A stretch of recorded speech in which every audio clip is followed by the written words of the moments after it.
The other day, I came across one of these stories that is likely not factual, but still represents a pretty cool message. Very, very chicken soup for the soul, if you're old enough to remember those. It was a story about a young girl who had been kidnapped or something like that. And she was in a store and she saw a pretty rough looking biker guy who had a lot of patches on his jacket.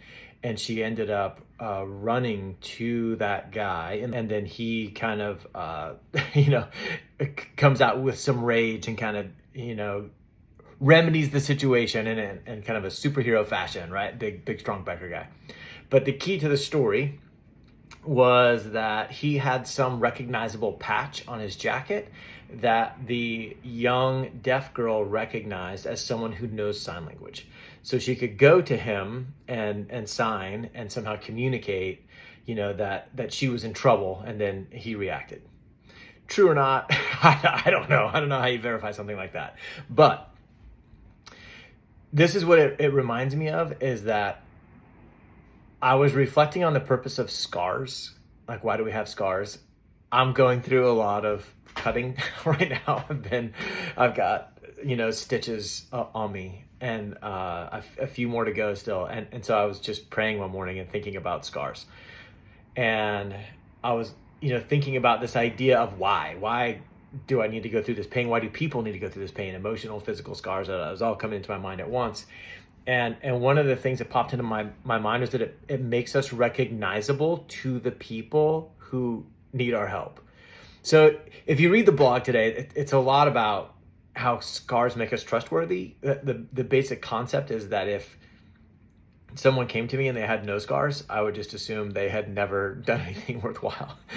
But the idea, coming back to that biker, is that there was someone who was desperate and there was someone who could help.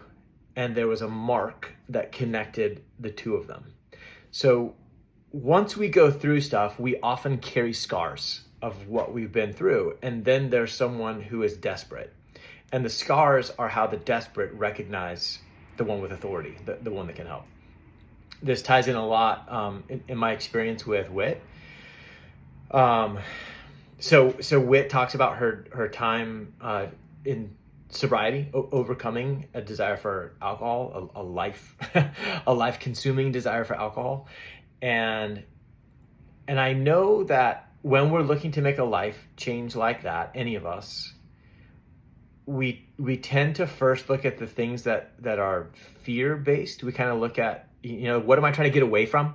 Well, this is bad. I need to get away from it. But the problem with that is, in any area of your life that you've ever looked at trying to make a change, you get a certain distance away from it, and it doesn't have the same energy, like if I get scientific, it's like gravity, right? You get far enough away from Earth and Earth's gravity isn't as noticeable. It's not as tangible. And so then the motivation kind of diminishes.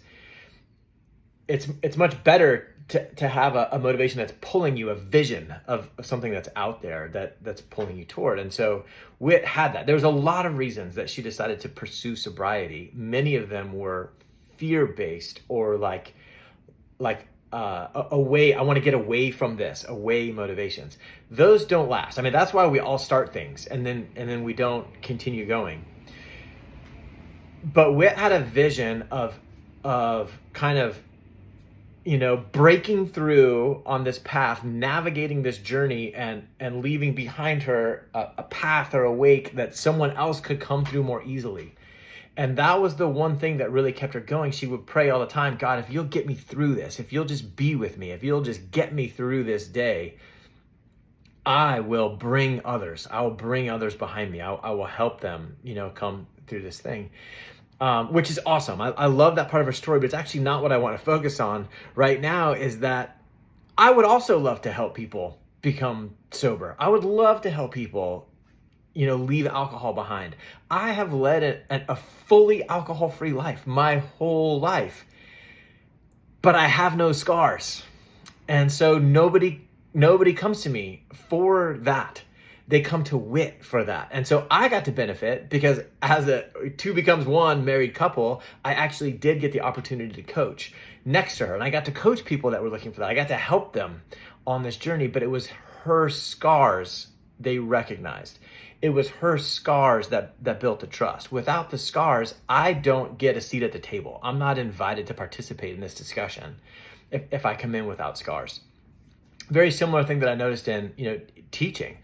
I taught with a lot of people who were so good at math. Math came so easy to them that the students couldn't connect. They're just like, come on, why don't you get this?